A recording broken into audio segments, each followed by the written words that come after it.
The chamber in the castle's northeast tower bore the brunt of the fiercest winds sweeping down from the mountains. Lady Eleanor sat by the tall window, watching frost-etched patterns on the glassed delicate ferns and flowers that bloomed only under winter's dominion. The glass itself was a luxury, a testament to her husband's wealth and status. But tonight, as the gale screamed against it, she thought it little better than linen, for the cold it held at bay was negligible. Behind her, the room's hearth fire burned high and bright, fed with oak logs that servants had carried up 5 flights of stairs on their backs.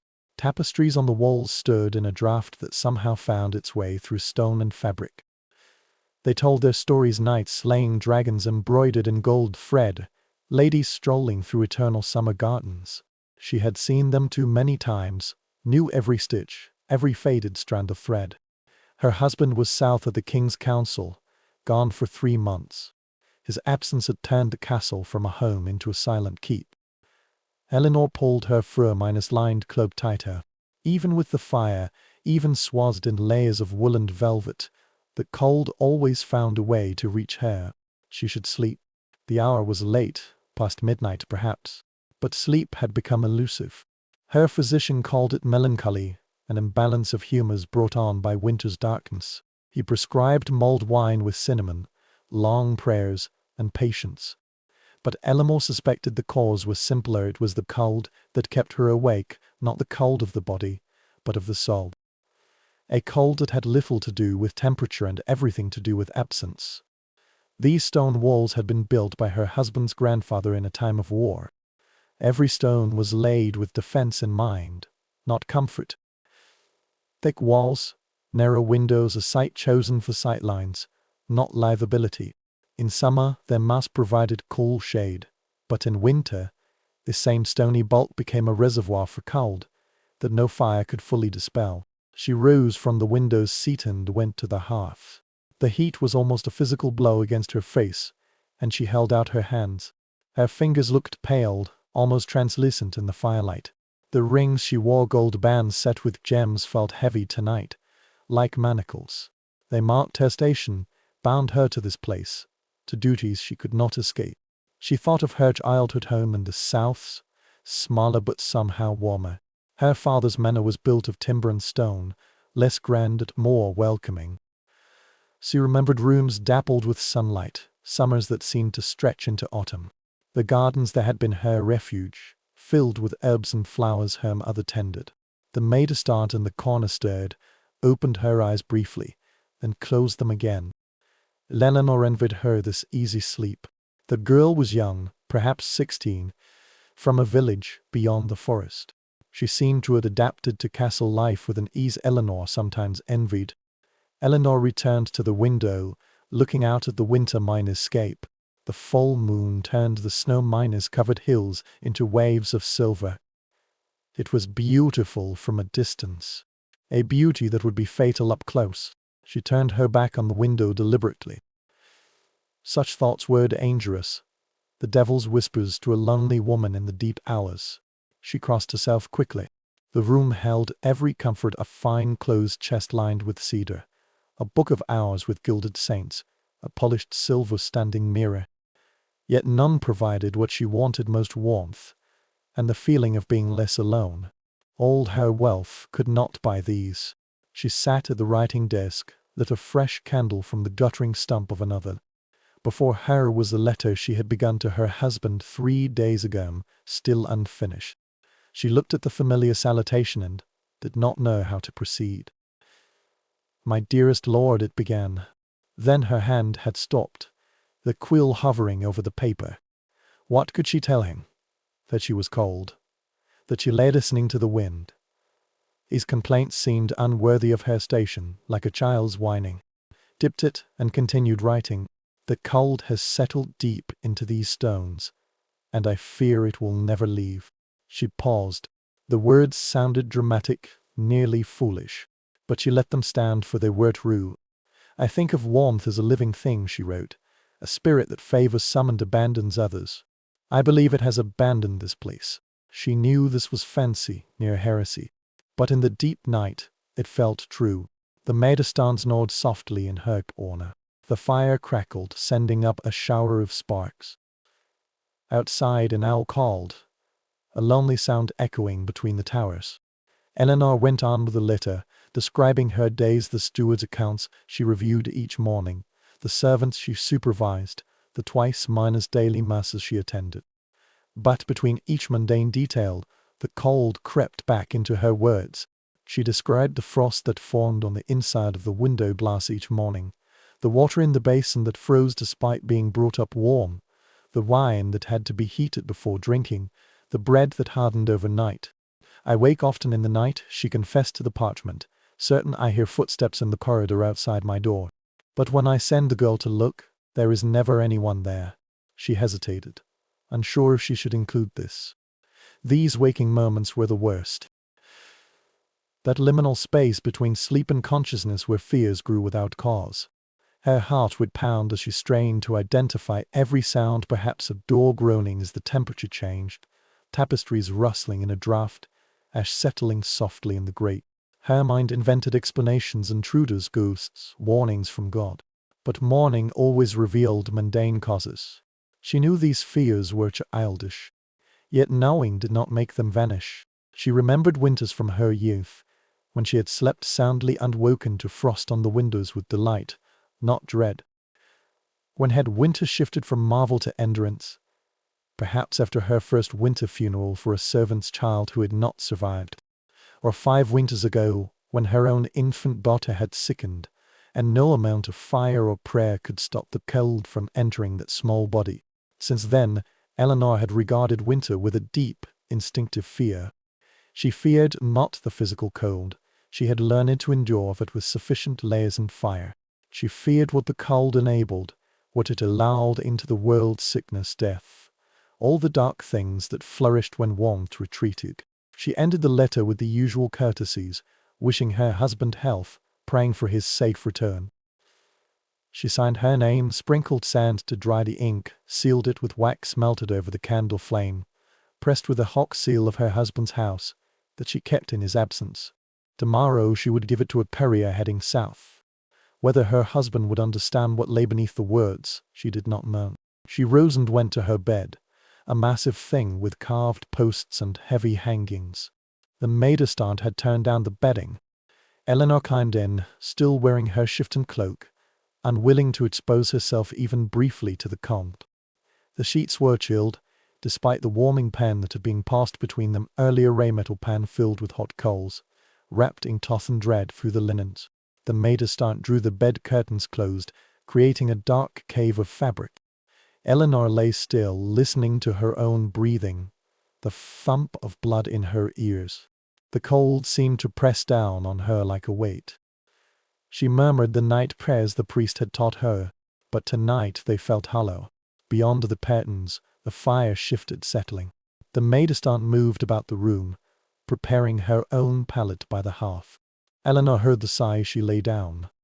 Eleanor closed her eyes, trying to imagine true warmth, the feeling of sun penetrating to the bone. But the image would not form. Winter had lasted too long. She could barely remember summer. So she imagined the castle in summer instead, birds singing in the courtyard, the herb garden in bloom, bees humming among the lavender.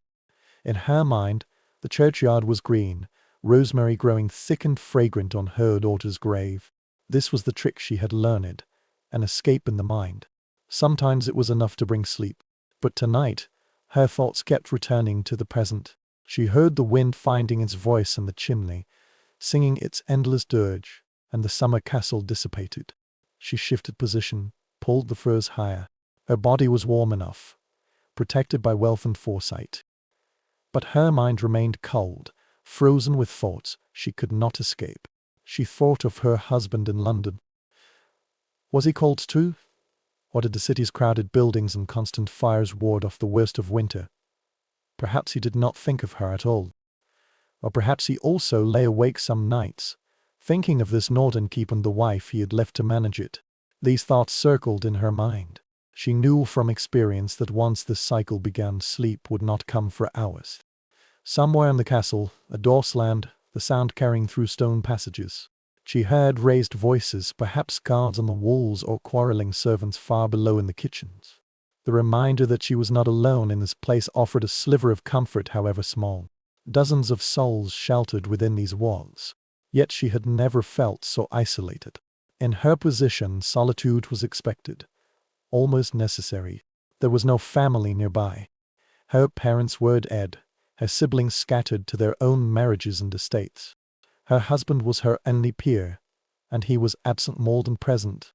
It was the price of her station. But tonight, the price felt particularly heavy. She opened her eyes in the dark behind the bed curtains and saw nothing. She reached out and parted them a finger's breadth, letting in a sliver of firelight. The relief was immediate. The maidstance slipped now. The fire had burned down to embers. Eleanor let the curtain stay open, preferring the dim light to total darkness. She watched the embers pulse and dim, their rhythm like a slow heartbeat. There was something hypnotic in it. She found her breathing syncing with theirs. Eventually, somewhere between cold and exhaustion, sleep found her. Not the deep rest she craved, but a shallow drifting full of broken dreams. She dreamed of walking through the summer castle, warmth like golden liquid. She dreamed her daughter alive, laughing. She dreamed her husband returning, bringing spring with him. But even in the dream, the cold found her. The summer castle slowly turned to winter before her eyes. Her daughter's laughter faded to silence. She woke with a start, heart pounding, dragged from the dream back into darkness. For a moment, she did not know where she was. Then memory returned, and with it the familiar weight of winter. She lay back down. Her body ached with tension. She closed her eyes again, but sleep did not return. She lay awake, listening to the wind, waiting for a dawn that seemed impossibly distant. This was her winter. Not the grand winter of legends, but the tedious, petty winter, the slow grind of cold nights and empty hours, a winter of waiting. When spring finally came, and the relief would be so profound, it would feel almost like spiritual resurrection. But that morning was months away. For now there was only this endless night, this cold that seeped into stone, bone, and soul. For now there was only endurance. The maidstance stirred, rose, somehow sensing the fire needed tending even in her sleep. She went to the hearth, blew gently on the embers with the bellows, coaxing the flame back to life with practiced skill. New flames leapt up, pushing back the dark. "My lady," the maidstance said softly, "shall I fetch something from the kitchen? Wine or bread, warm milk?" "No," Eleanor answered, her voice hoarse. "Tend the fire. That is enough." She did not want food, only for this night to end. The flames grew brighter, and Eleanor felt a faint warmth begin to reach her bed. A small mercy in the long night. She clung to it. She closed her eyes once more. This time, mercifully, unconsciousness came, not peace, but its near enough cousin. She slipped away from the cold room, from her thoughts. The fire burned on through the remaining dark hours, tended by the faithful maid. The wind sang its lament in the chimney. The castle held its ground against winter's siege, and Eleanor slipped at last. As the dawn, she would not see etched patterns behind the frost-laced glass. In the British Museum, behind a glass case reflecting modern visitors' faces, lies an object that speaks, in a silence more eloquent than any label of winter's despair. A 14th-century metal bed warmer. A long handled pan with a hinged lid, the lid pierced with an elaborate pattern of holes to release heat without spilling embers. The surface is blackened with age and use. The end of the handle is charred, darkened by hands that held it too close to the flame in their haste to complete the mating ritual. The pan itself shows a slight warping, a subtle wave in the once flat metal, formed by years of intense use. Someone used this device night after night, through countless winters, filling it with glowing coals from the hearth and sliding it between linen sheets to drive out the cold that seeped into every fibre and fold like a living thing. The action repeated hundreds, perhaps thousands of times, leaving its mark not just on the metal, but altering the very shape of the object, bending it to the urgent human need it served. Similar writings have been found in archaeological digs across medieval Europe, in the buried foundations of castles and manor houses. monastery dormitories and merchants' hands, buildings that collapsed centuries ago. Each discovery adds a voice to a silent chorus of testimony about how people lived, slept, survived the dark months. Some are beautiful, carved with images of saints or heraldic devices, the work of skilled metalworkers who understood that even a utilitarian object could bear beauty and meaning. These belong to the wealthy, to families who could afford to make their struggle against the cold aesthetically pleasing. Others are crude, hammered together from scrap metal by hands that knew only need, patched and repaired with rough welds until they could no longer be mended and were finally discarded.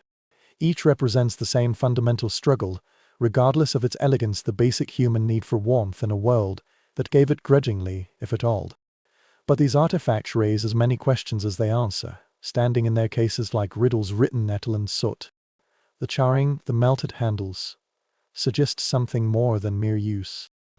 They suggest desperation, risk taken for comfort, moments when the fear of cold overwhelmed the fear of fire.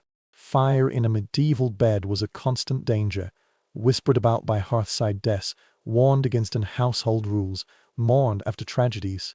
Straw mattresses, linen sheets, woolen blankets all would ignite in seconds. If an ember escaped the container, flames racing through a room faster than a person could wake and react. Castle records across Europe mention fires that started in bedrooms, sometimes destroying entire wings, claiming lives in smoke filled darkness. Chronicles described how quickly disaster could strike a forgotten ember, a careless moment, then screams in the night, flames as greedy for wooden fabric as any living thing. A fire at Yorkminster in 1331 began when a bed warmer set a servant's straw pallet alight, flames spreading through the dormitory before anyone could raise the alarm. The fire raced along wooden beams through the roof structure until it consumed the church's wood unroof, burning timbers crashing into the nave below. Yet people continued to use them night after night, accepting the risk, judging it preferable to the alternative they knew too well. The cold was not merely discomfort, it was considered dangerous, even deadly, a force that could stop a heart freeze breath in a sleeping throat. Medieval medical theory held that cold corrupted the humus, letting disease take root in the body like rotten damp wood. Warmth was not just comfort, it was considered essential to health itself, the difference between a body that could resist illness and one that succumbed to every passing pestilence. Physicians wrote treatises on the importance of staying warm while sleeping, detailing how the cold night air could penetrate the body's defenses. They advised sealing windows, keeping fires burning, layering coverings over the body, all to preserve the vital heat that sustained life. Some bed warmers show evidence of ritual use. Patterns engraved in the metal match protective symbols found in other medieval contexts. Concentric circles equal -armed crosses, combinations of letters that may be abbreviations of prayers or mystical bindings meant to trap protective power in the object. Were these meant to guard the sleeper from the spiritual dangers of cold, not just the physical? Medieval people seldom distinguished between the two, understanding the world as a place where material and spiritual forces intertwined, where a cold room could threaten body and soul alike. To them, cold was an active force, not merely an absence of heat. It had intention and agency of its own. It crept, invaded, sought out human warmth to extinguish, an invisible predator, moving through cracks and crevices in search of prey. Fire was its opposite, the concrete manifestation of divine light, pushing back the encroaching dark and cold with heat that came from God himself. To sleep near a source of heat was to sleep under protection, surrounded by a force that warded off spiritual danger as well as physical discomfort. This may explain the superstitions that grew up around bedtime fires, the little rituals performed with the same seriousness as prayers. In some regions, letting a bed warmer cool completely before dawn was considered unlucky, inviting misfortune or illness, as if the departure of warmth opened it or formed malevolent forces. In others, the ashes from the warmer were carefully collected and scattered in the garden, believed to carry the blessing of the household fire into the land itself. Something that had once been warm retained the memory of warmth, even after the heat was gone, and that memory could be transferred, shared, used to bless and protect. Archaeological work on castle sites reveals another puzzle: niches and bedroom walls, blackened with centuries of soot, that seem designed to hold burning braziers through the night. These niches are placed cased where beds once stood, sometimes dangerously near, within arm's reach. Their design suggests they were not accidental features, but deliberate elements of castle architecture. Someone at the planning stage decided the risk of fire was worth the certainty of warmth, that bedrooms needed these small hearths regardless of the danger. At Kenilworth Castle in England, one such niche was found to contain fragments of animal bones among the usual ashen charcoal, the distribution pattern in the soot suggesting deliberate placement. The bones show signs of intentional burning, not just kitchen scraps sometimes mixed into the fire. Some scholars believe these were offerings, small sacrifices to ensure the fire continued through the dark hours, gifts to whatever powers governed heat and flame.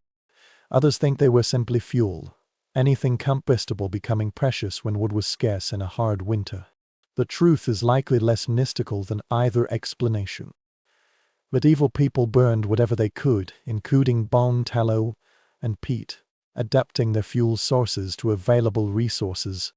But the placement of these niches remains telling, their proximity to the sleeping body a testament to how desperate the need for warmth could be. In a Scottish stronghold, excavators found a passage within a wall, a primitive attempt at central heating, meant to allow warm air from a fire in one room to flow through carefully constructed channels into a bedchamber above. The system appears to have worked poorly. Soot deposits suggest smoke backflow rather than smooth venting, and the passage was later filled with rubble. But its existence reveals a deeper truth: people did not suffer passively, did not endure without resistance. They experimented, innovated, sought solutions to the relentless cold, trying what might work and abandoning it when it failed. Some solutions were communal, recognizing that bodies gathered together generated more heat than bodies apart. Monastery records describe monks sleeping in long halls, beds placed side by side with minimal space between, sometimes only inches apart. This was not merely efficient use of space but a strategic sharing of body heat, a practical arrangement that turned necessity into unspoken cooperation. The breath of 40 people in an enclosed room could raise the temperature significantly, creating a microclimate of shared warmth that benefited all. Castle servants used the same strategy, their dormitories designed for maximum density, not privacy or comfort. Pallets near the kitchens were arranged so tightly that sleepers were tucked shoulder to back all night, their bodies forming in collective heats, or no individual could produce alone. No one slept alone if it could be avoided, not from choice, but from survival instinct. To be alone in winter was to be cold, and to be cold was to be in danger, vulnerable both to the physical effects of freezing and to the spiritual threats that darkness brought. Even the nobility did this, though they disguised it as propriety and proper household management rather than an admission of practical need. A noblewoman might sleep in the same room as her maid-de-stand, an arrangement explained as requiring constant attendance. The servant on a trundle bed could be pulled from beneath the lady's great bed. At night, warmth flowed between them, a balance between the lady's greater comfort and the servant's benefit of proximity to the fire and shared body heat. Neither would acknowledge this exchange openly, but both knew it, accepting the unspoken contract. Dignity was preserved while necessity was met. In the coldest regions, when winter truly bit, families would bring livestock into the ground floor of their dwellings. The animals heat rooms to the floorboards, warming the living space above, a practical arrangement that inadvertently turned cattle and sheep into radiators, their metabolisms converting fodder into heat that kept the family alive. The practice brought its own challenges: smell, noise, the risk of disease passing between animal and human at close quarters. But the alternative was worse, so people adapted, accepting these discomforts as the price of survival through the frozen months. Castle accounts sometimes mention dogs purchased specifically for the bedchamber, listed alongside candles and firewood and household expenses. These were not pets in the modern sense, valued not just for companionship or hunting ability, but as functional heat sources, living bed warmers that required feeding rather than fuel. Large hounds were preferred, bred for size and body warmth, as much as for their ability to hunt.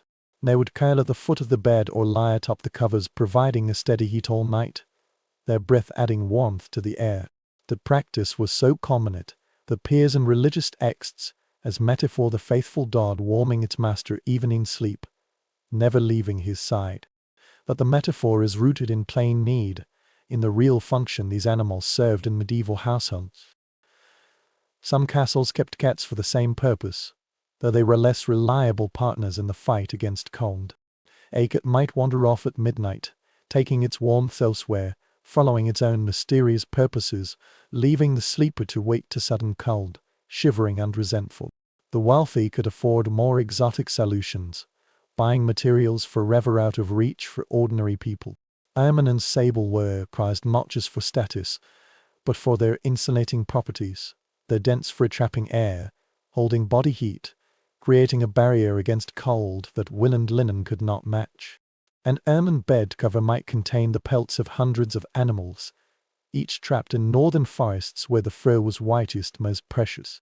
The cost was immense, equivalent to years of income for an ordinary worker. But for those who could afford it, the investment meant the difference between comfortable sleep and cold endurance. Featherbed mattresses served a similar purpose, warmth being as much a design consideration as softness. The air between feathers formed an insulating layer, trapping body heat rather than letting it leak away into the strong stone below, turning the mattress itself into a thermal barrier. But even these luxuries had their limits, their effectiveness constrained by the fundamental reality of medieval construction. Archaeologists examining preserved medieval bedding have found evidence of damp, even in noble bedrooms. In a cold room, breath and body moisture condensed, seeped into fabrics, never fully drying, undermining the purpose of even the finest materials.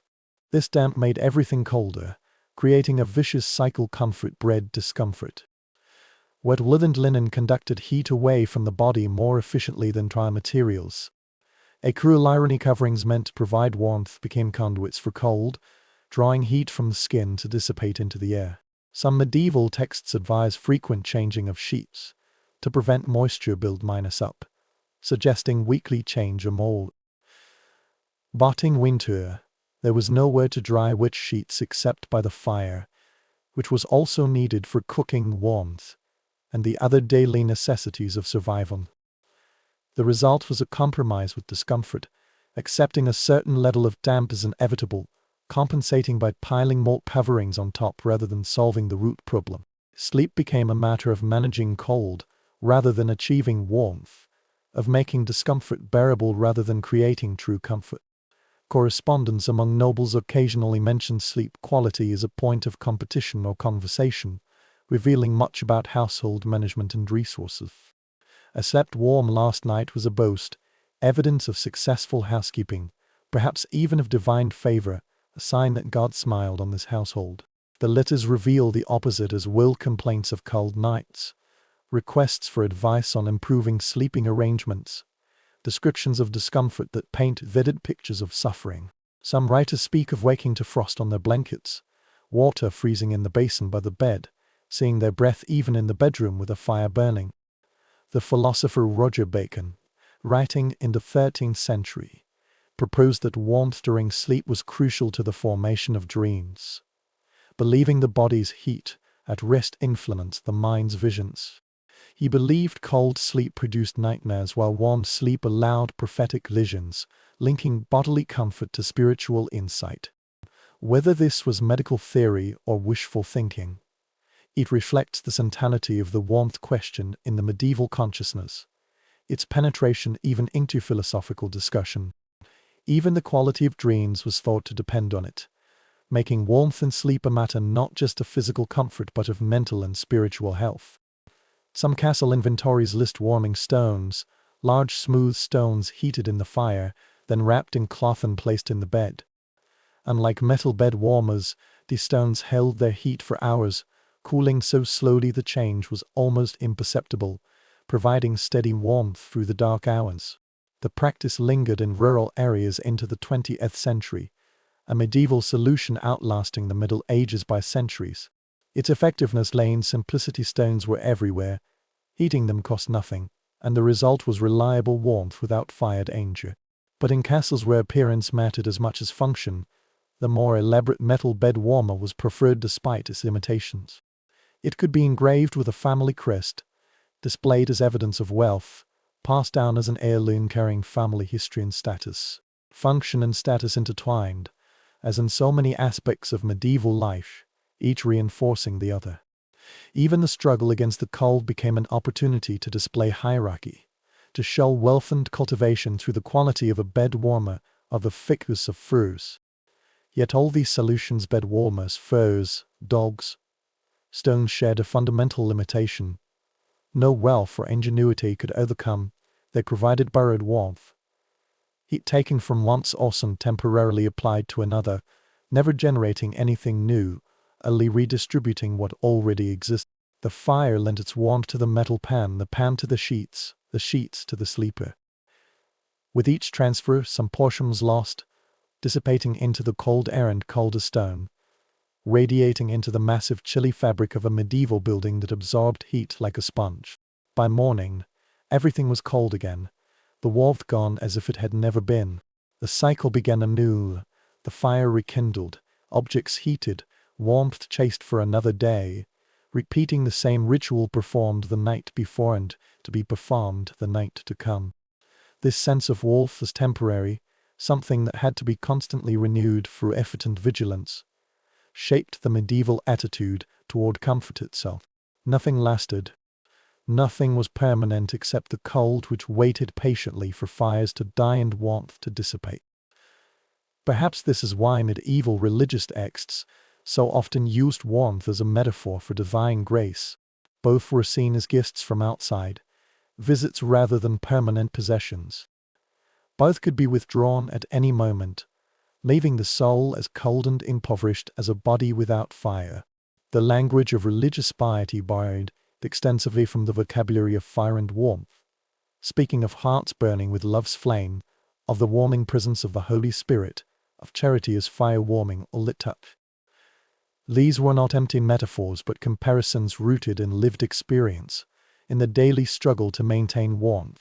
To sleep warm in a medieval castle was to sleep with gratitude, aware that comfort was fragile and fleeting, dependent on human effort and divine blessing alike.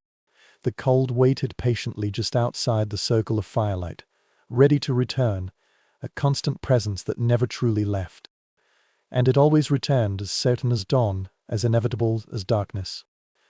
Morning came with its own chill, dispersing warmth like smoke, reminding every soul that winter was master of the stone halls, and human comfort was only its temporary guest.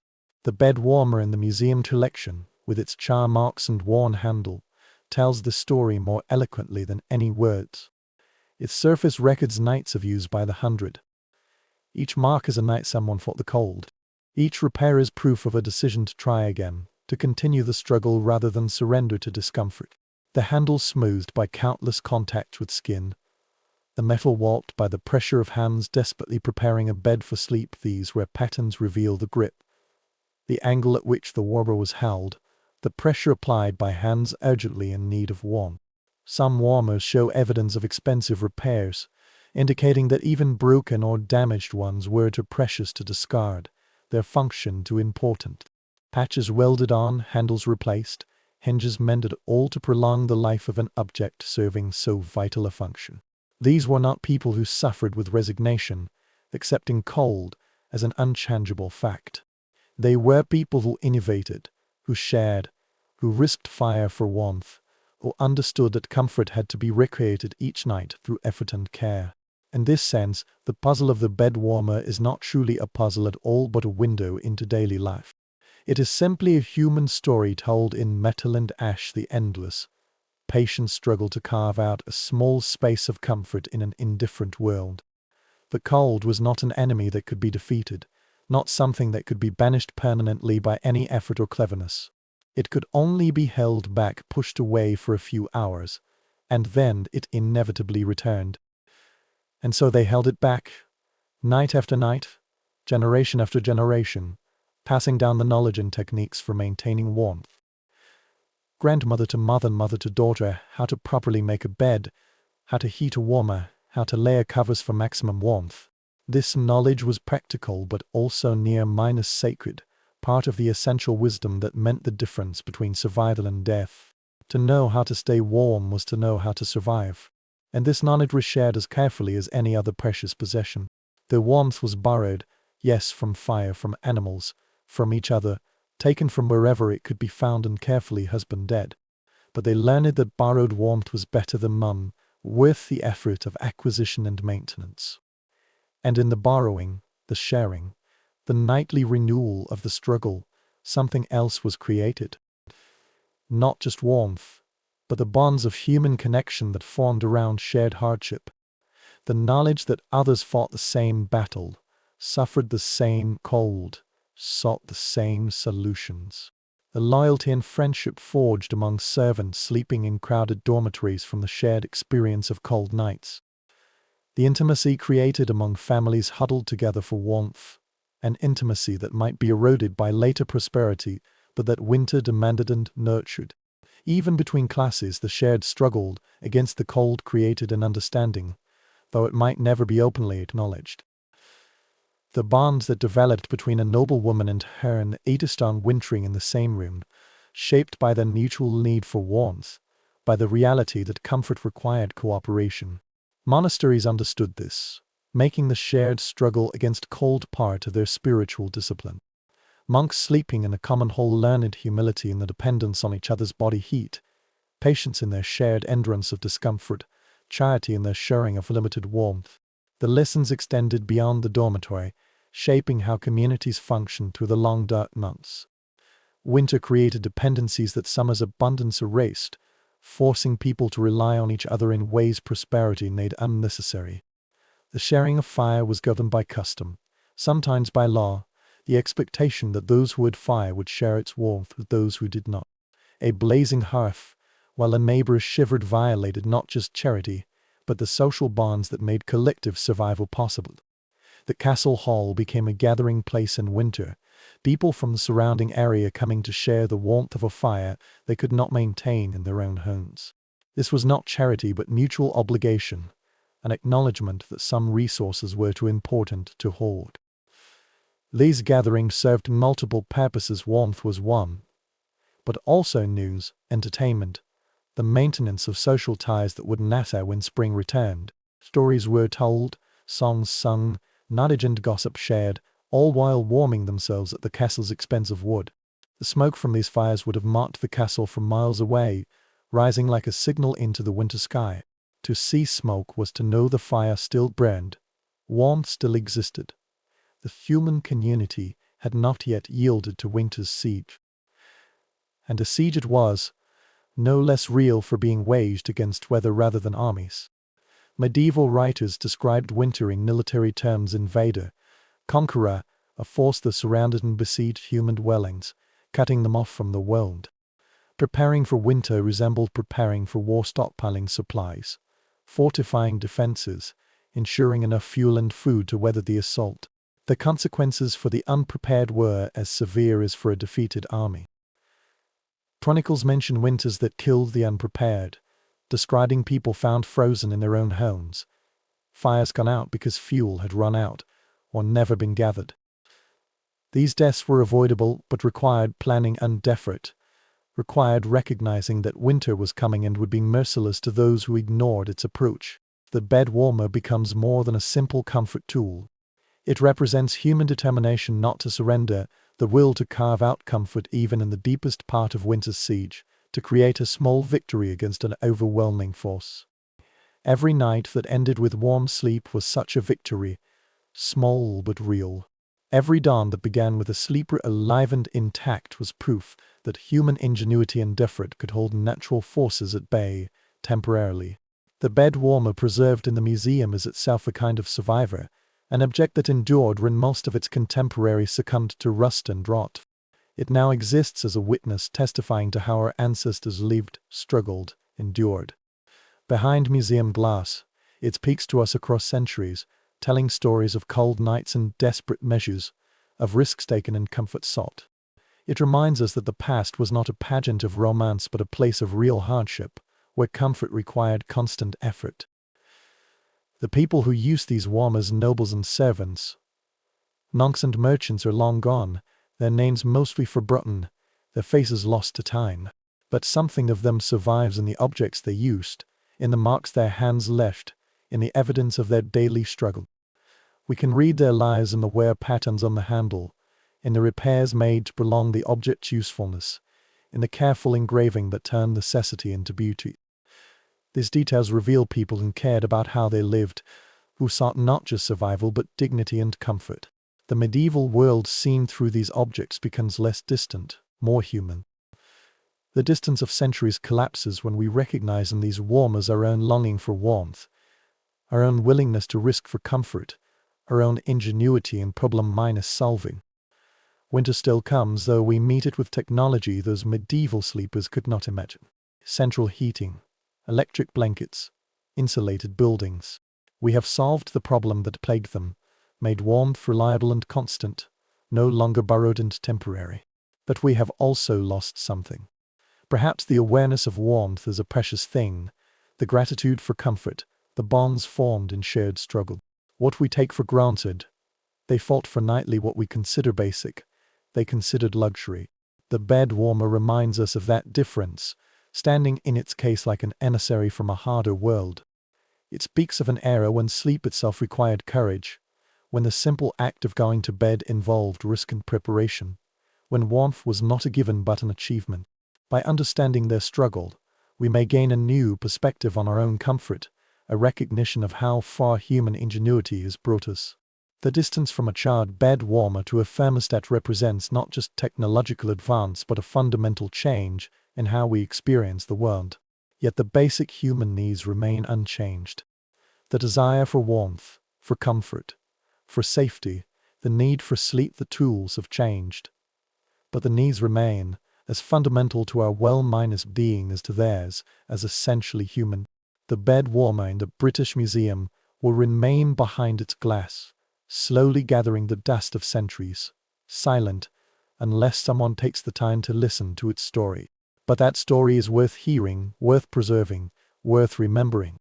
It tells us who we are by showing us where we came from. It reminds us that comfort is not automatic but earned, that warmth, like all good things, requires effort and care. It speaks across the ages in the voice of metal and ash, telling of winter nights and borrowed warmth, of human persistence in the face of a cold that seemed eternal but could be held back temporarily through effort and ingenuity. In these stories we find not just history, but something deeper, a recognition of our shared humanity across time, the struggles that connect us, and the endless human effort to create comfort and meaning in a world that does not give them freely. The borrowed warmth they sought night after night through all those frozen centuries echoes in our own ongoing quest for comfort, for safety, for the simple blessing of a warm bed on a cold night. The great hall of a medieval castle during a feast presented a curious spectacle, one that revealed the nature of power more clearly than any throne or crown. At the high table, closest to the roaring hearth, lord and lady sat in their furs, faces flushed with heat and wine, bathed in the direct radiation of flames dancing behind an iron grate. 20 feet away, at the lower tables, liner nobles and wealthy merchants leaned forward slightly, catching whatever warmth might cross the stone-flat distance. Their posture was subtle but unmistakable. A slight cant of the shoulders, a chair positioned incrementally closer to the source of comfort without appearing to beg. And beyond them, along the walls where servants and petitioners stood at their assigned posts, little was felt but the memory of heat, a suggestion of comfort that never truly arrived. They stamped their feet in turns on the cold stone, fingers stiff, watching the firelight paint shadows on the faces of those they served but could never join. This was the geography of medieval warmth. Not democratic, not equitable, but meticulously stratified in a way that made the social order visible and concrete. The closer you were to power, the closer you were to the fire. And this arrangement was neither accidental nor merely practical. In winter, it became more than symbolic, more than just a convenient reflection of status. bodily comfort fused with social position into a single visible truth. Warmth itself was a privilege, its degree precisely corresponding to one's place on the intricate ladder of medieval society. This hierarchy was so precise it might have been calculated by a mathematician. The Duke felt the fire's full force, the Earl received its generous reflection, the knight caught its diminished blow, the merchant might sense its distant presence, the servant knew only that somewhere, beyond the crowd and smoke, something burned. This hierarchy extended beyond the hall into every corner of castle life, creating an invisible map of thermal privilege that everyone understood without having to be told. To question it was to question the very structure of the world as they knew it. The Lord's bedchamber was usually located in the most protected interior of the castle keep, away from the outer walls where winter winds howled, an island of carefully maintained comfort in a sea of cold. Every detail was designed to conserve heat and proclaim power simultaneously, creating a space where physical luxury and political authority were indistinguishable. The walls were hung with tapestries from floor to ceiling, some imported from Flanders at great cost, their wool heavy, embroidered with scenes of hunts, myths, or biblical triumphs. These heavy weavings served not just as decoration but as insulation, creating a textile barrier between stone and air, trapping warmth like a held breath. The finest tapestries hung on exterior walls were cold seeped through mortar and stone, while lesser ones might grace interior walls where their function was more aesthetic than practical. This arrangement was strategic, the result of generations of experience with how cold moved through a building and how to counter it. The bed itself was an architectural statement, a massive structure with posts supporting heavy hangings on all four sides, carved from oak or walnut by craftsmen who understood this piece of furniture to be as important as any fortification. When drawn, these hangings turned the bed into a room within a room, a cave of fabric that trapped body heat and breath in the smallest possible volume. In this enclosed space, the air grew warm and close, heavy with the moisture of breath, saturated with the presence of the sleeping body. It was not entirely comfortable. By morning the hangings held the smell of sleep, of exhaled breath, of the moisture that collected during the night. But it was far warmer than the room outside, where sometimes frost traced patterns on the glass. The contrast was so extreme that emerging from the bed hangings on a winter morning felt like plunging into cold water. Lords would delay this moment as long as possible, calling for warmed clothing to be brought to the bed, dressing within the hangings before facing the outer chamber. The floor was covered in layers, first rushes from the wetlands, laid thick, then mats of woven rushes or reeds, then, in the wealthiest households, carpets imported from the east at a cost that could feed a village for months. Each layer trapped air, forming insulation between foot and stone, building a barrier against the earth minus cold that rose steadily from foundations and flagstones. These floor coverings required constant maintenance and replacement. Rushes grew musty and had to be changed each season. Mats wore thin on frequently trodden paths, needed careful beating undaring to prevent rot in the ever-damp environment of a stone room. Braziers were placed at strategic points around the room. Not one, but sometimes 3 or 4, each burning charcoal that had to be tended all night, like little gods of warmth requiring constant offering. For this, a servant slept nearby, waking at intervals to add fuel, ensuring the flames never died. The room never slipped into the deadly cold that lurked just beyond the maintained temperature. The placement of these braziers reflected sophisticated understanding of airflow and heat distribution, one near the bed, one at the room's entrance to counter drafts, one near the window where cold most easily invaded, one by the chair where the Lord might sit to read correspondence by firelight before sleep. Not just for light but for the tiny heat the flames provided. Beeswax, not tallow. Its smell was purer, suitable for noble nostrils. It burned longer and steadier, without the guttering and smoke of cheaper candles. The cost of these candles alone would have seemed profligate to anyone outside noble circles. The beeswax consumed in a single evening might equal a merchant family's use for a month, each candle representing hours of labor by skilled chandlers. Even the cows prepared for sleep were chosen not for appearance, but for their thermal properties, their fineness fastidiousness that would seem obsessive at comfort been less rare. Layers of linen undergarments, a woolen white robe, the firm inus-lined cap to prevent heat loss from the head, all laid out in precise order for efficient donning in a cold room. The nobleman's feet, crucial to maintaining warmth and terribly vulnerable to the chill rising from cold stone underfoot, would be given woolen hose, sometimes slipped into small fur bags, medieval sleeping bags for the feet, covering from toes to shins. Some of these survive in museum collections, lined with rabbit or squirrel, worn smooth with use, the leather softened by years of nightly ritual. These foot-minus bags represent the peculiar intersection of luxury and necessity. Their cost equaled that of a fine wool cloak, required skilled leather workers to make, yet were essentially unseen. They were objects of comfort whose existence acknowledged the limits of wealth in truly conquering cold. All of this, the layers, the fires, the textiles, the servants, the endless cycle of preparation and maintenance, represented an enormous expenditure of resources and labor. Dozens of servants worked to maintain this bubble of warmth around the Lord, their own comforts sacrificed to create his, their cold hands tending fires that warmed another's sleep. What had to be felled, transported, and stored in vast quantities, occupying whole buildings dedicated to fuel storage. A castle account from 1340 records winter consumption of oak at 40 cartloads, over 200 tons of wood burned in 3 months. Forests turned to heat and ash. The logistics of this consumption were agreeing trees selected, felled, transported, dried, split, and carried, an endless chain of labor employing scores of workers year minus round, just to keep one family warm through winter. Charcoal had to be produced in forest kilns, a process taking weeks and requiring specialized knowledge passed down through families of colliers. The charcoal consumed by a single brazier burning all night might equal a peasant family's cooking needs for a week, representing a luxury of casual resource consumption whose mark of privilege was as clear as any crown. The production of charcoal was itself a complex art. Wood had to be stacked precisely in turf-covered earthen kilns, burned slowly under controlled conditions, transforming wood into concentrated heat.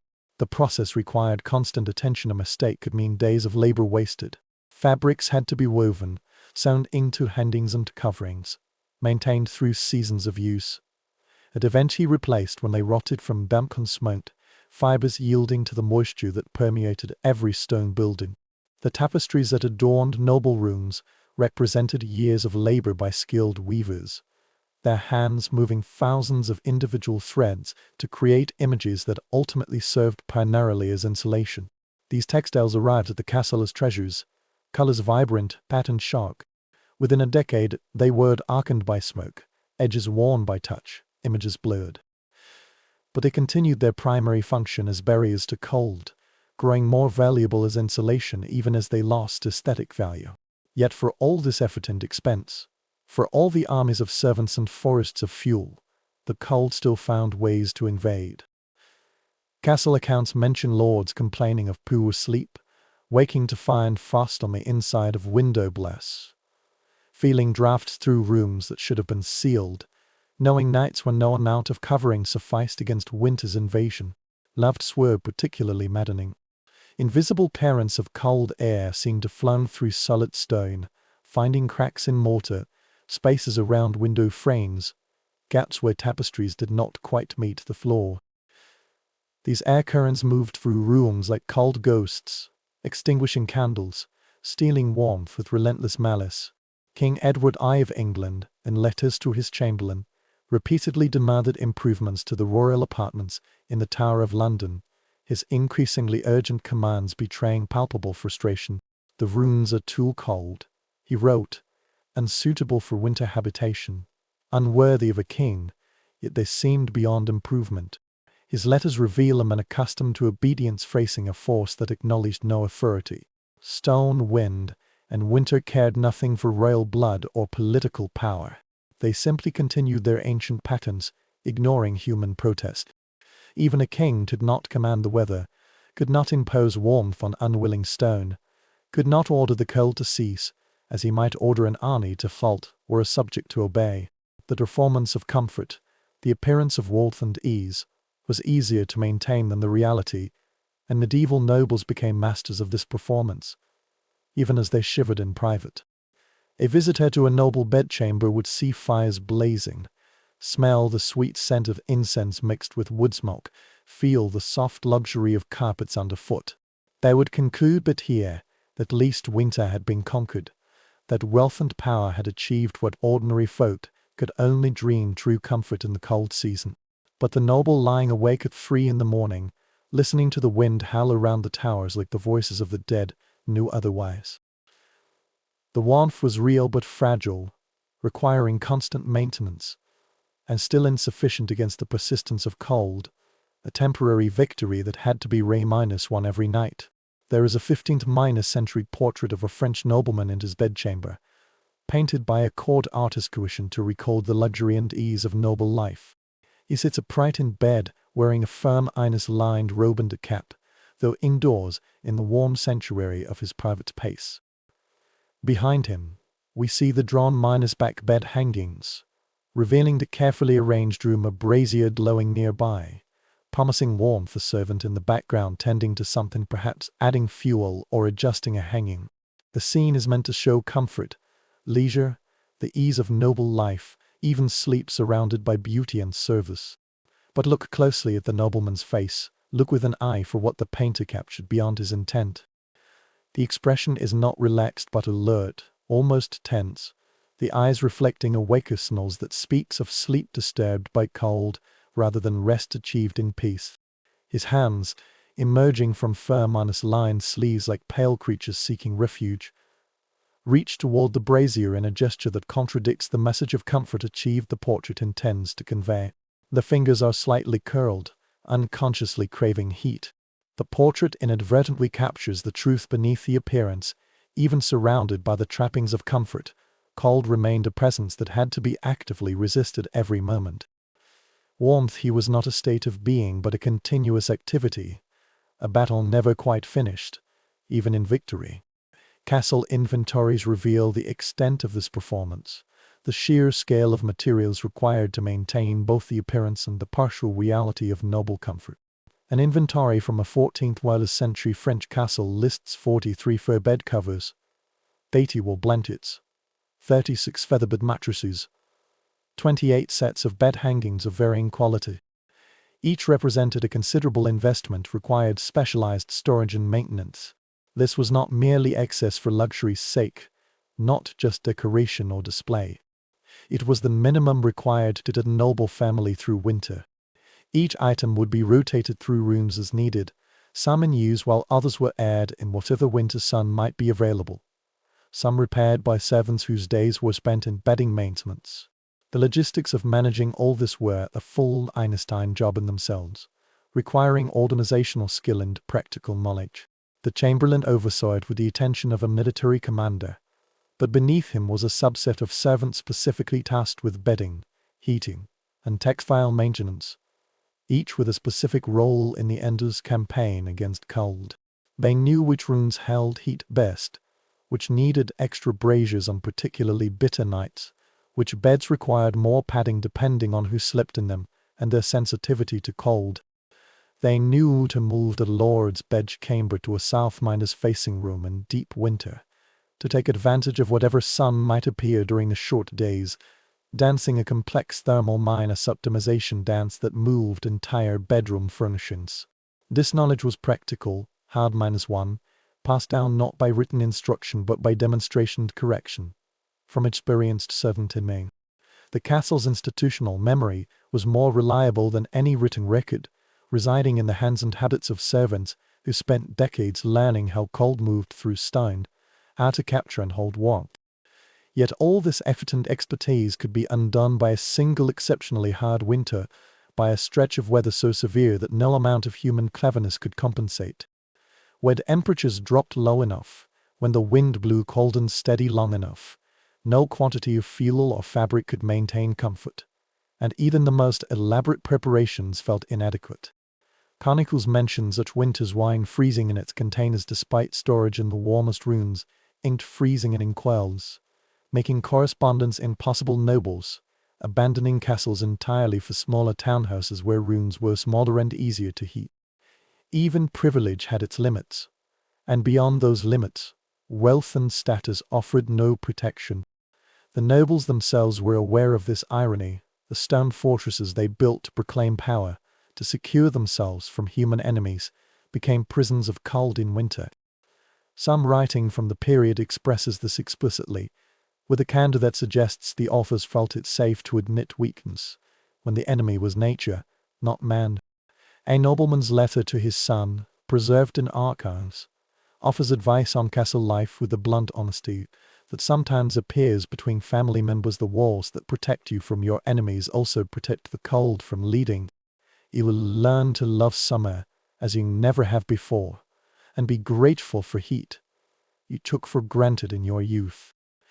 This created a paradox at the heart of medieval noble life, a fundamental tension that shaped daily experience. The castle was both necessary and uncomfortable, both home and trial, both symbol of power and daily reminder of its limits, a place one had to inhabit to maintain status, but whose inhabitation demanded a constant price of physical discomfort. During feasts and celebrations, this paradox could be temporarily resolved, the tension between performance and reality briefly set aside. The hall would be packed with people, all their bodies generating heat collectively, the sheer mass of humanity in an enclosed space raising the temperature through breath and presence alone. Fires would be built extravagantly high, fed with the best wood, the largest logs placed with dramatic timing to send flames leaping toward the roof. For those hours the performance became reality. The gap between appearance and experience temporarily closed. The castle was warm, truly warm, the cold seeming conquered rather than merely held at bay. The nobles were comfortable, their faces bright with more than wine, bodies relaxing in genuine ease rather than the tense state of maintained warmth. Hierarchy remained visible and validated, each person's distance from the warmth, still corresponding to social station. Warmth flowed outward from the high table in diminishing waves, each person receiving exactly the degree of comfort their station allowed. The social order made literal in the distribution of heat. But when the feast ended, the guests departed, the fires banked for the night, the cold crept back in like a patient predator that had only been waiting. The nobles returned to their rooms, to their battles with braziers and bed hangings, to their private war with winter that no public performance could stop. This gap between public performance and private experience defined much of noble life in ways that went beyond questions of bodily comfort.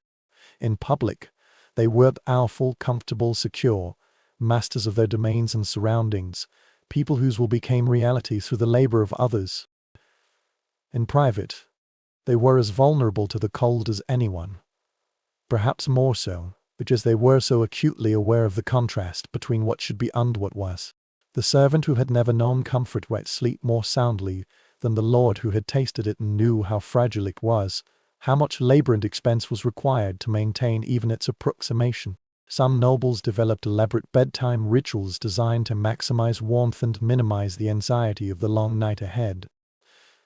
These procedures were passed down within families, part of the informal education of young nobles that included not just politics and military training, but the practical knowledge of how to survive in the fortresses their status required them to inhabit. One such ritual, described in a 15th-century memoir, is detailed with the care of someone recording essential knowledge. Performed in precise timing and sequence, the lord would eat late, ensuring he went to bed with a full stomach, the internal heat generated by hot food radiating for hours after consumption. He would drink mulled wine, heated with liberal amounts of cinnamon, cloves, and pepper, spices believed to generate heat from within by stimulating the humors. The wine was heated in a special vessel near the fire, brought just short of boiling, the spices releasing their oils into the mixture medieval medicine considered thermally potent.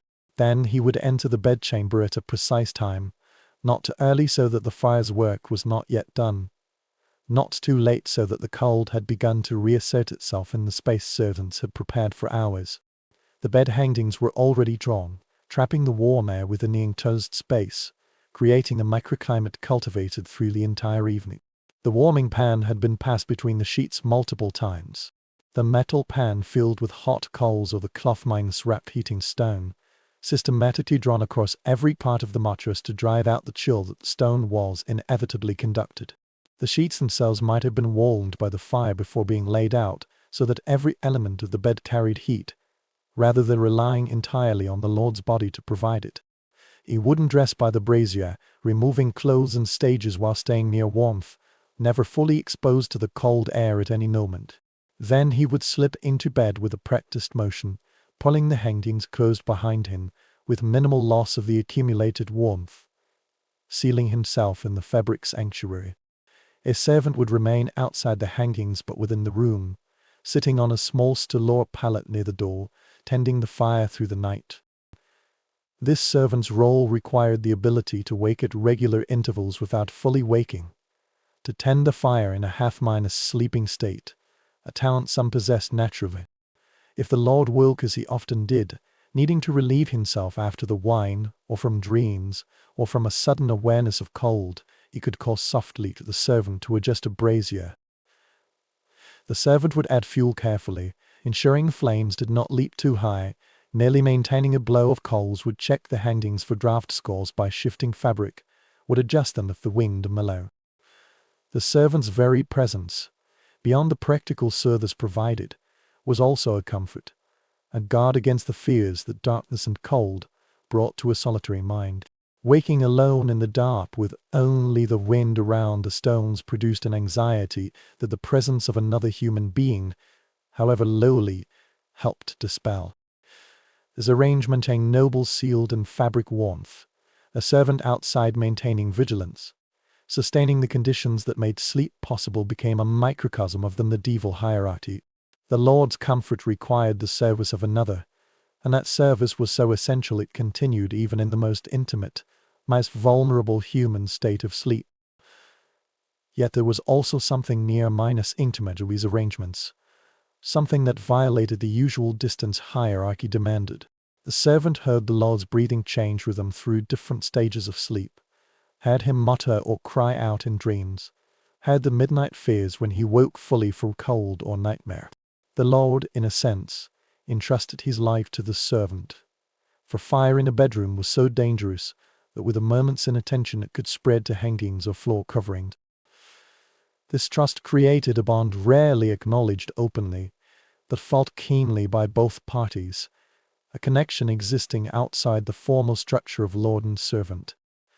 Some servants spent decades in this role, becoming more familiar with their Lord's sleep habits than his own family, accumulating intimate knowledge of no formal value but immense personal significance. They knew when he slept soundly, when he woke frequently, could predict the next day's mood from the nights, what nightmares troubled him, anticipated morning disposition from the sounds of his sleep. This knowledge was in its own way also a kind of power, though it could never be exercised openly, could not even be acknowledged without violating social structures that governed every interaction. It existed in silences, in the careful navigation of class boundaries, in the strange territory between servant and the person to whom they were so intimate. This relationship sometimes lasted a lifetime. A servant who began the work as a youth might continue into old age, sleeping outside the Lord's room for 40 years or more, present at every vulnerable moment, witness to every private weakness the public performance concealed. When the noble finally slept, sealed in his fabric cave, surrounded by carefully maintained warmth and the vigilant awareness of another, he was, in the most fundamental sense, alone. For all the servants and braziers and furs, for all the expense and effort, comfort could not be shared or transferred, only approximated, pursued, temporarily achieved through labor he would never fully understand. And in the morning he would emerge again onto cold stone floors, the same cycle of maintenance and performance beginning anew. The cycle beginning anew as it did for everyone, regardless of rank. As winter itself cycled through its bitterness and mildness, its storms and its still, frozen days, its nights of seemingly endless dark cold. The irony that Megiddo nobles seemed only dimly aware of was this: their elaborate attempts to insulate themselves from winter's discomfort actually bound them more tightly to it. The more they fought the cold, the more elaborate their defenses, the more aware of it they became, the more they noticed every draft and temperature shift that a person accustomed to cold might not even register. The servant who accepted coals as inevitable, who expected nothing but what a single fire might provide, might suffer more physically but perhaps less spiritually. The noble who knew warmth was possible but difficult, who had experienced true comfort and knew its cost of labor and resources, suffered the additional torment of hope and expectation repeatedly dashed by reality. This may explain the strange envy some nobles expressed for simpler lives. Not in a way that suggested they would actually trade places. The loss of status and power was unthinkable, but in nostalgic comments that revealed an ambivalence they held, not that they would actually choose to live as servants, but a recognition that expecting less might bring a kind of peace, a lesser awareness of the gap between what should be and what was. Ultimately, the Lord's bedchamber revealed the limits of medieval power more clearly than any battlefield loss or political setback. You could command armies on land, pass judgment on the life and death of thousands. But you could not command warmth to stay or cold to leave, could not command stone to release its embedded chill, could not force winter to acknowledge your authority. Every morning, as fires were rekindled and the day's performance began anew, the servants drew back hangings and lords, emerged to face another day of maintaining appearances. This lesson was quietly repeated. Power was real, substantial, capable of extraordinary things, but it was not absolute, not infinite, not sufficient to overcome all obstacles. Some battles could not be won, only endured, survived, managed until a season that would eventually pass but seemed endless while it lasted. Cold was such a battle, winter such a season, and the stone castle such a battlefield, where defeat was never final but victory never complete. And in the deepest hour of a winter night, in the dark behind bed hangings, with the wind screaming through arrow slits and around tower corners, every noble knew this truth. The knowledge came with raking to cold so deep breath fog, even within the drawn minus hangings bed with feeling drafts through every defense, that understanding that all the effort and expense had achieved only a marginal improvement over the alternative. The cold was patient, older than castles or kingdoms or the very concept of nobility. It had been there before, and it would remain long after individual lives and dynasties had ended, lurking in stone, air, and wintered earth. It would outlast them all, every lord and servant, every castle and kingdom, every carefully devised defense and performance of comfort. In the end, winter was always the victor, not through dramatic conquest, but through simple persistence, through being what it was, while humans exhausted themselves trying to be warm. And so we come to the end of our journey through the cold, silent halls of a medieval winter.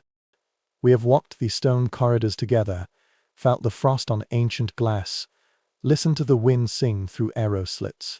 We have kept company with servants waking before dawn to tend fires that could never quite banish the chill.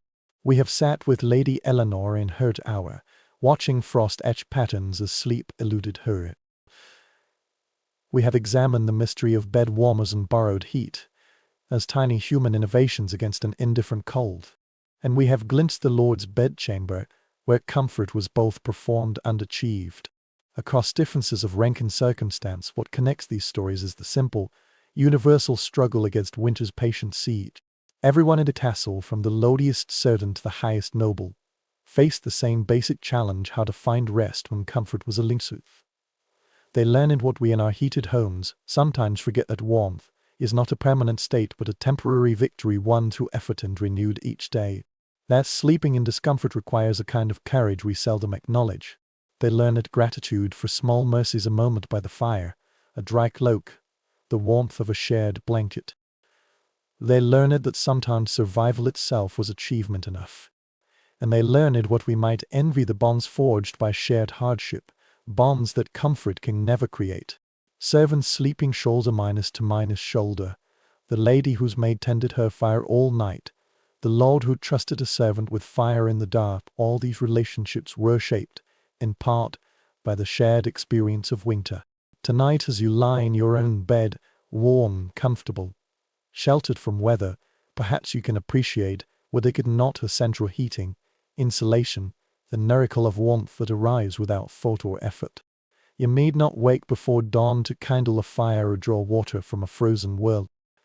You need not share body heat with strangers to survive the night. Your comfort is not borrowed, but freely given by technology and infrastructure they could not imagine. The cold that kept them awake cannot touch you. Yet perhaps from their experience we can learn something about resilience, about gratitude, about how hardship can shape us into stronger beings. They slept in cold, woke in cold, but they continued. They found joy in small things, warmth in connection, rest despite discomfort. They learned to sleep not because conditions were ideal, but because morning would come regardless, bringing work that required the energy sleep restored. So as you drift towards sleep now, in warmth and ease, think of them briefly, those countless souls who lay awake in stone rooms, listening to the same wind that has blown for centuries. They too sought rest. They too dreamed of warmth. And in the morning they rose and continued building the world that eventually gave us the comfort they never knew. Their endurance is the foundation of our ease. The stones of medieval castles still stand in many places, weathered by centuries of seasons. If you visit them in winter, you may feel how cold they still are, how warmth cannot fully penetrate their depths. Those stones, in their own way, remember all the winters they witnessed, all the people who sought shelter within and found only partial refuge. They remember fires lit and extinguished, sleepers come and gone. But the stones also remember that winter, however long, eventually yields to spring, that warmth, however brief, always returns, that sleep, however difficult, eventually finds us. So tonight, surrender to that sleep, grateful for the warmth around you, grateful for the comfort won through generations of struggle against the cold. Let the quiet dark hold you gently. You are safe. You are warm. You are resting. The wind that once howled through medieval towers blows in a different age now, troubling sleepers long turned to dust. Your night is peaceful. Your warmth is assured. When morning comes, you will find yourself rested, not stiff with cold like those medieval souls, but comfortable and renewed. Sleep well, traveler in history. Let the stories of these ancient winters make your present warmth feel sweeter. Let the struggles of the past carry you into grateful rest. The castle is quiet now, its inhabitants sleeping more deeply than any sleep they knew in life. But the stories remain whispering in the stone corridors, gathering like frost on cold glass. And you, listening here in the warmth of the present, are passing those stories on witness to their endurance, beneficiary of their resilience. Their cold nights have become your comfortable sleep. Rest now in the warmth they could only dream of, and let history lull you gently into the dark that brings renewal. Tomorrow is distant, tonight is worn. And all is well. The stones remember, the wind remembers, and you need only remember this: you are warm, you are safe, and sleep has come at last.